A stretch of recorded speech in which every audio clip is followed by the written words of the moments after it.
आप सभी विद्यार्थियों का हार्दिक स्वागत, हार्दिक अभिनंदन।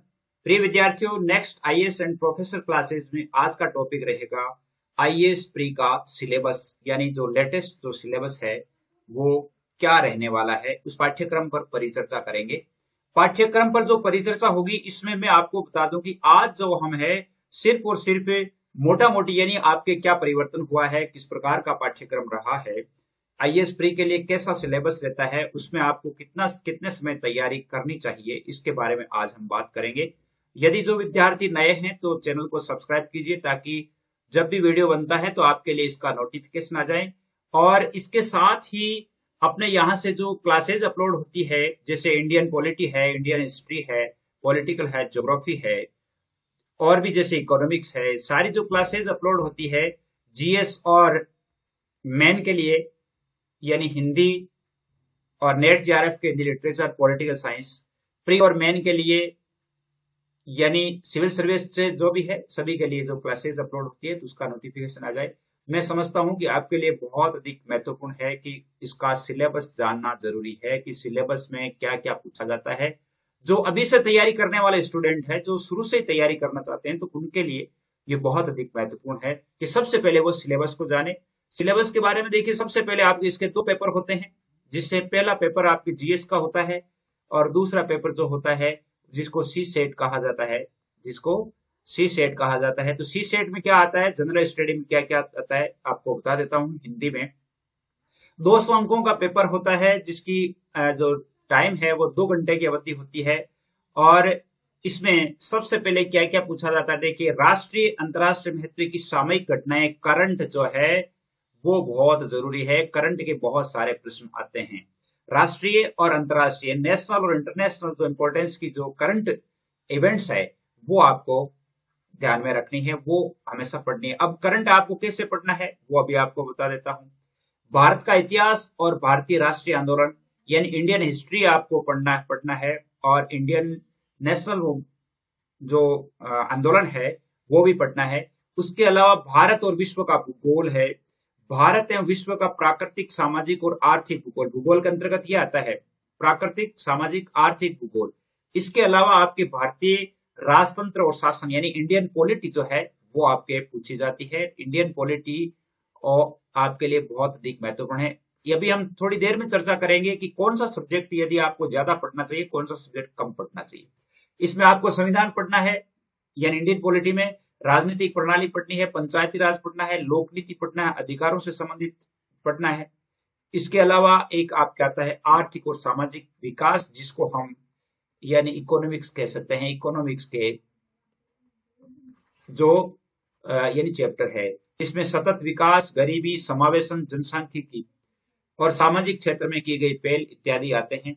इसके अलावा आपके आता है पर्यावरणीय परिस्थिति की, जिसको हम एनवायरनमेंट कह सकते हैं। एनवायरनमेंट का पेपर, एनवायरनमेंट के प्रश्न भी आपको पूछा जाता है, जिसमें जैव विविधता जो बायोडाइवर्सिटी है वो पूछा जाता है। मौसम परिवर्तन से संबंधित प्रश्न पूछे जाते हैं, सामान्य मुद्दे भी पूछे जाते हैं, लेकिन इसमें विषयगत विशेषज्ञता आवश्यक नहीं है। ये नहीं है कि जैसे एनवायरनमेंट आपके जैसे ग्रेजुएशन स्तर का हो, वो बात नहीं है। और अंत में है आपके जनरल साइंस, यानी पेपर का जो सिलेबस है वो दिखता बहुत छोटा है, लेकिन अब सामान्य विज्ञान देते हैं तो सामान्य विज्ञान में आपके जैसे फिजिक्स, केमिस्ट्री, बायोलॉजी, जैसे कंप्यूटर साइंस, इनसे संबंधित बहुत सारे प्रश्न है वो इसमें आ जाते हैं। तो इनको आपको ध्यान में रखना चाहिए। अब मैं आपसे बता दूं कि ये जो जीएस का पेपर है, जीएस के पेपर में आपको एक, अगर आपको इंडियन पॉलिटी, हिस्ट्री, ज्योग्राफी और इसके अलावा करंट, ये यदि मान लो अच्छी तरह से आपके कवर हो जाते हैं, अच्छी तरह से कवर हो जाते हैं, current, Indian history, Indian polity और ज्योग्राफी, यदि ये चीजें अच्छी तरह से क्लियर हो जाती है, चार ही टॉपिक, तो भी आप जो है इस परीक्षा को क्लियर कर पाते हैं। कोई बड़ी बात नहीं है, क्योंकि इसमें इनमें से बहुत ज्यादा प्रश्न पूछे जाते हैं। जैसे इंडियन पॉलिटी है तो यानी लगभग 15 से 20 तक के प्रश्न कई बार आ जाते हैं, हिस्ट्री में से 15 से 20 तक के प्रश्न आ जाते हैं, करंट में जो है 15 से 20 तक के प्रश्न आ जाते हैं। ये जो ज्योग्राफी है इसमें से भी बहुत सारे प्रश्न आ जाते हैं। तो इस प्रकार के जो प्रश्न हैं तो बनते हैं, तो लगभग जो है 60% जो है सिलेबस है ये कवर कर लेता है। तो यहाँ यदि आप अच्छा फोकस करते हैं तो आपको यानी सफलता जो है आपके नजदीक होती है। अब हम जो है थोड़ी देर में अगला वीडियो में पढ़ेंगे कि क्या हम पॉलिटी में कौन कौन सी चीजें हैं, हिस्ट्री में कौन सी है, ज्योग्राफी में कौन सी है। इससे पहले हम दूसरा पेपर देख लेते हैं आपके सी सेट का।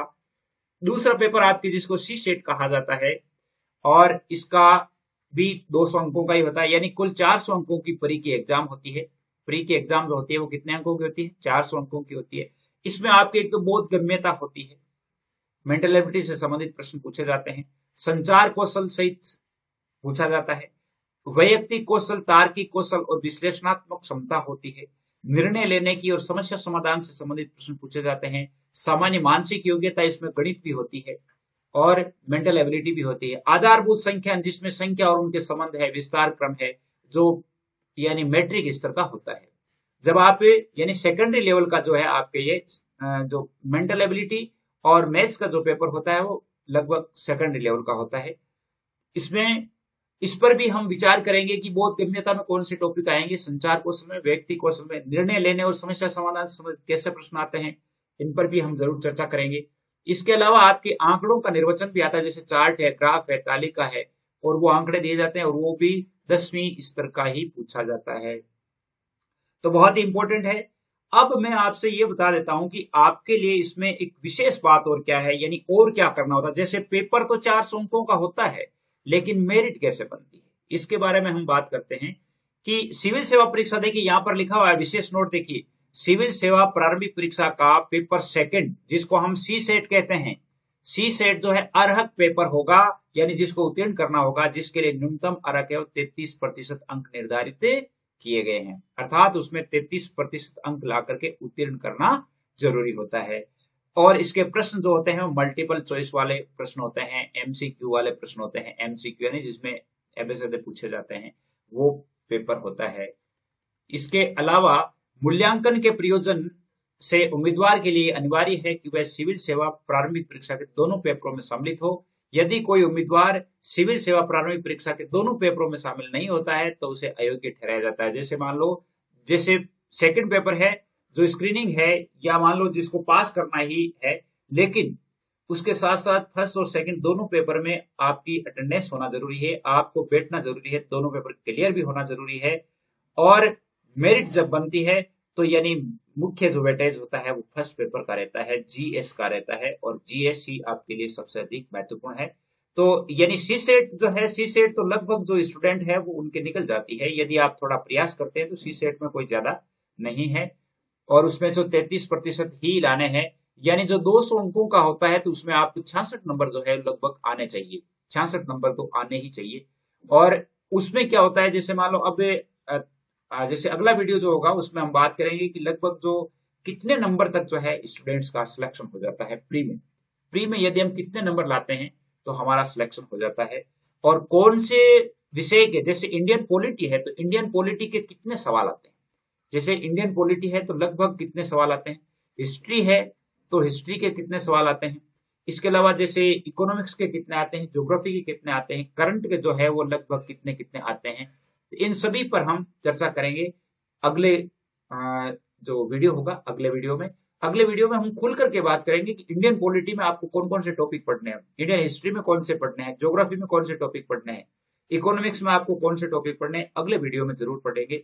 और मैं समझता हूं कि ये पेपर आपके लिए जो है बहुत ही आसान रहेगा।